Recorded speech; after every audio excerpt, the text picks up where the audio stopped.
আজকে আমরা রিভিউ বা আনবক্সিং করব Redmi 27 ইঞ্চি একটি মনিটর এবং যার দাম শুনলে আপনি অনেকটাই অবাক হয়ে যাবেন। তো এই প্রাইজের ভিতরে এই মনিটর ক্রয় করার উদ্দেশ্য কি বা আসলে আমরা কেন ক্রয় করেছি এই প্রাইজের ভিতরে সেটাও আমরা আজকে ভিডিওর ভিতরে ক্লিয়ার করব। তো প্রথমে চলুন আনবক্সিং করা যাক।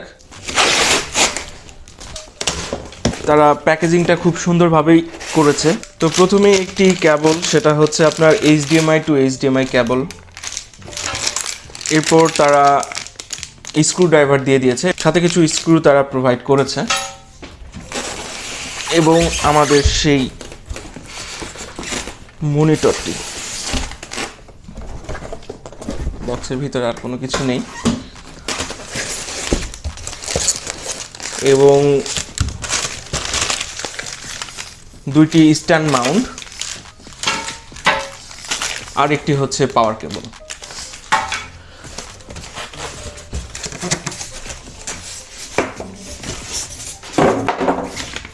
আর সাথে আমাদের সেই কাঙ্ক্ষিত 27 ইঞ্চি মনিটর।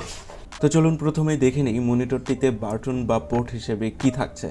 তো এই যে দেখতে পাচ্ছেন একটি মাত্র বাটন দেওয়া আছে, সেটি হচ্ছে নেভিগেশন বাটন। এরপর রয়েছে পাওয়ার পোর্ট এবং তারপরে রয়েছে HDMI পোর্ট এবং তারপরে রয়েছে ডিপি পোর্ট।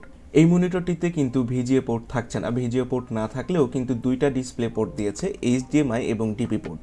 তো মোটামুটি আমার পিসির সঙ্গে যায়, সুতরাং আমার এই ধরনের কোনো প্রবলেম হবে না। তো মনিটরের ভিতরে কি কি থাকছে এবং তার পারফরমেন্স কীরকম তা বলার আগে মনিটরটি আমরা সেটিং করে নিই।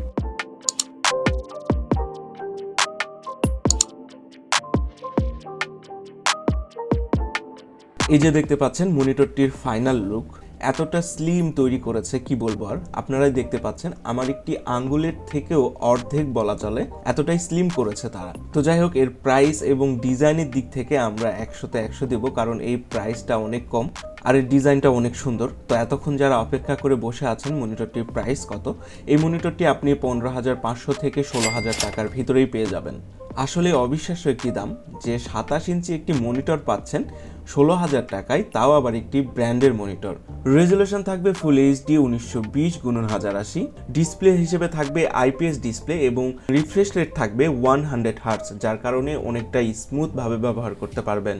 তবে এখন আসি মেন কথায়, আমরা এই মনিটরটির ডিসপ্লের কালার টেস্ট করেছি, তবে সেখানে কিছুটা হলেও অন্যান্য মনিটরের তুলনায় কম পেয়েছি, তবে দাম অনুযায়ী এটি ঠিক আছে।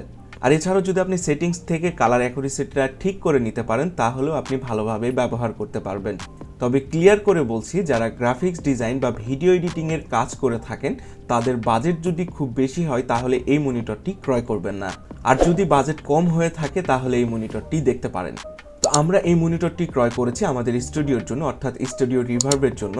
তো আমাদের প্রয়োজন ছিল বড় একটি ডিসপ্লে এবং অনেক একটি স্টাইলিশ লুক। তো বাজেট অনুযায়ী এই মনিটরটি আমাদের ঠিকঠাক ছিল এবং কাজের দিক থেকেও আমাদের ঠিকঠাকই মনে হয়েছে। তো এই ছিল আজকের ভিডিওর ইনফরমেশনটা যদি ভালো লেগে থাকে অবশ্যই লাইক, কমেন্ট এবং চ্যানেলটিকে সাবস্ক্রাইব করতে ভুলবেন না। দেখা হবে আপনার সাথে নতুন কোনো ভিডিওতে। আপনার শুভকামনা জানিয়ে শেষ করছি আজকের ভিডিও। ধন্যবাদ, ভালো থাকবেন।